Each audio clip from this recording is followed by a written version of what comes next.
So how to know if people are really a teacher, a guru, or if they're only a person throwing up their own pain all over the internet?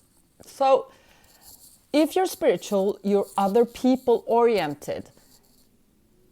It's like if you're a teacher telling people to do things that puts them at risk, and then when they turn to you afterwards to say, okay, I did this that you advise us to do, now I'm insecure, what should I do? If these people then ghost you, or if you kind of get the answer that that's your problem, if they're not kind of being a nice fellow human being, well then, they're not your teacher, they're actually only a person that is not nice and that pretend to be a guru. And some of these people also tend to, just ask for a ton of money. And they're talking so much about how they don't want to be working in a cubicle. It's all about them. It's all about their ego and what they deserve, their wants and needs.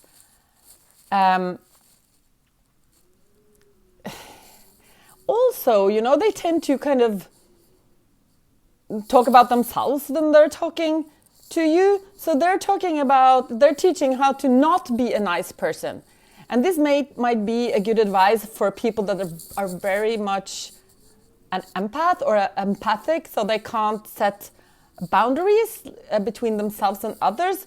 Then a very good advice might be to teach them to set boundaries, but to not be the nice person is a very bad advice the way I see it, because being a good fellow human being is actually one of the most important things in life. One thing you should also be skeptical about is if you feel this energy of people demanding your admiration. If questioning things are not accepted or frowned upon, then you should be a little bit skeptical because if you kind of get that feeling that you self-correct and you don't dare to ask questions, I'm not saying you should be overly critical about things, but then it's becoming cult-like and it's not balanced and self-aware. And then it's all about playing up to people's ego instead of being someone that should and could be your teacher. So it's understandable that people turn to spirituality and plant medicine to heal their chaotic life and deal with their mental instability. But, it's admirable that people take responsibility for their mental instability, but they're not necessarily a leader for that matter. So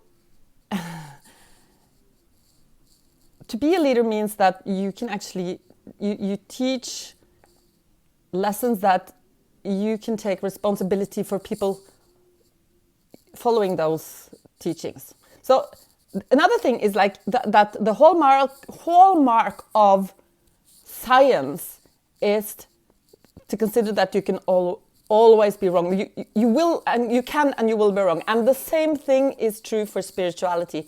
You have to be open-minded and you have to always consider that you may be wrong.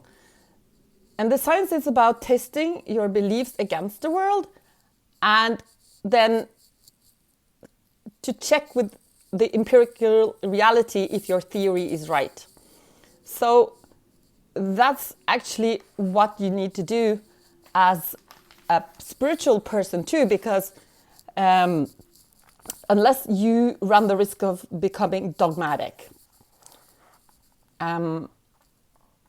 So maybe some people can inspire people, but as long as they don't heal their own trauma and just continue to have a big ego, they're not your teacher. Many people pretend to be selfless, but they're actually only spiritually bypassing their own growth.